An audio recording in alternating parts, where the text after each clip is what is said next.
there's a call that I see that is calling my name. So I'm going to bring in Joshua. Pronouns are he, him, from North Carolina. Joshua, why don't you tell us what your topic is today? Oh, yes. So I guess I was just curious on, I guess, the abortion, because I remember, I guess, when I was a theist, I always had thought abortion was wrong for religious reasons, but then when I deconverted, for some reason, abortion, I still kept, I don't know, for some reason, I feel like I'm still against it.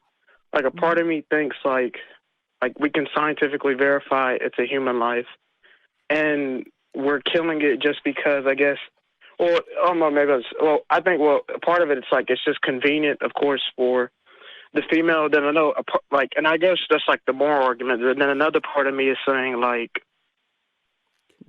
morality and legality are kind of like two different things and like shouldn't be combined. And I know Matt Dillahunty actually talked about it just a little bit, but I don't know, maybe I don't understand like the fully body autonomy of it. So that's why I was just calling in, maybe just for clarification. So, yeah. Okay. All right. So I heard a word in there that maybe you don't want to use in your arguments anymore, and that is convenient. There is nothing convenient about having an abortion. It's a huge physical risk to the person carrying the child. So you may want to remove that from the argument, because I had an Arnie level physical reaction to that. Convenient isn't the best word to use. I have a position on this that to me, so far, for me, it seems unassailable. And the position is that you do not have the right to utilize any part of my body to sustain anybody's life. None. Nobody's. You cannot, after I give birth to a child, for example. So let's say I give birth to a child and immediately that child needs a piece of my liver or a kidney or a blood transfusion. You cannot force me to give any component of my body to sustain that child's life, even after it's born, even when it's an adult, when it's had experiences. So to me, it doesn't follow that you can force me to provide my uterus to sustain the life of an embryo, for the same reasons. Like, it's my body. You do not have the right to tell me that I am going to be forced to give birth and have something reside within my body, for the same reasons. Like, it doesn't follow. It doesn't make sense to me. Does that make sense to you?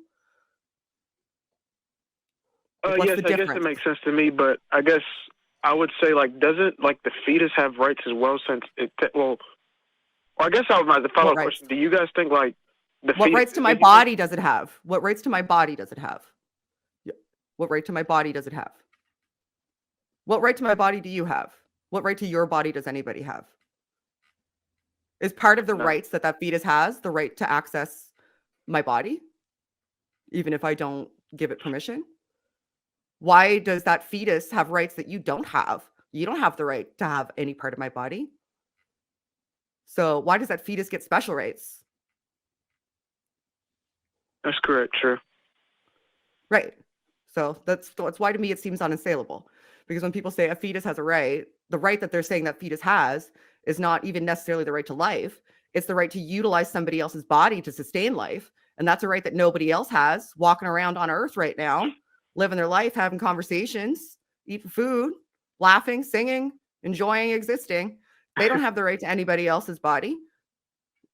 So when somebody says, doesn't a fetus have rights? They're saying, doesn't a fetus get special rights? And those special rights are that it gets your body, even if you don't want it to. That's what they're talking about. Mm. But it's framed differently so that they can make an emotional appeal, which is special pleading, because in any other circumstance, you wouldn't say grant those rights. But in this one, for some reason, you would. Okay. Yeah. Yeah, that makes I mean, like, even with a fetus that could survive outside of the womb, like, there's no reason to have the rights of that fetus supersede the rights of the woman. Like, I'm sorry, I'm going to pick the woman who exists currently, has life experiences and relationships currently in reality today, right now, over the fetus that has a potential to have all those things in the future. And while sure, you are entitled to your own emotional reaction to that thing, that makes you feel weird or icky or whatever, like you can't control your emotions. That's totally fine, but it does not give you the right, because it feels icky to you, to like, and I'm not saying you're doing this, Joshua, but I think certainly a lot of people do, because they have that icky feeling, then go out and advocate that women should not have the right to choose what they want to have happen to their body.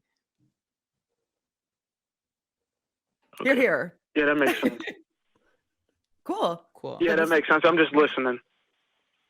Right on. Well, thank you for doing that. I appreciate that. I thought, based on the topic, I thought this might be a little bit more combative than it was. So I appreciate you being willing to listen. Yeah, no, it's good conversation. Yeah, because I'm like, I've seen the history of like those like Atheist Experience debates, but I was just like, because I think it's more important just to listen and hear, because maybe I came in here and fully didn't understand something. So you guys definitely clarify the topic for me, so I just appreciate it.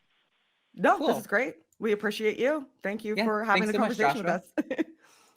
All right. Bye, Joshua. Yay, a productive conversation about abortion. And they wow.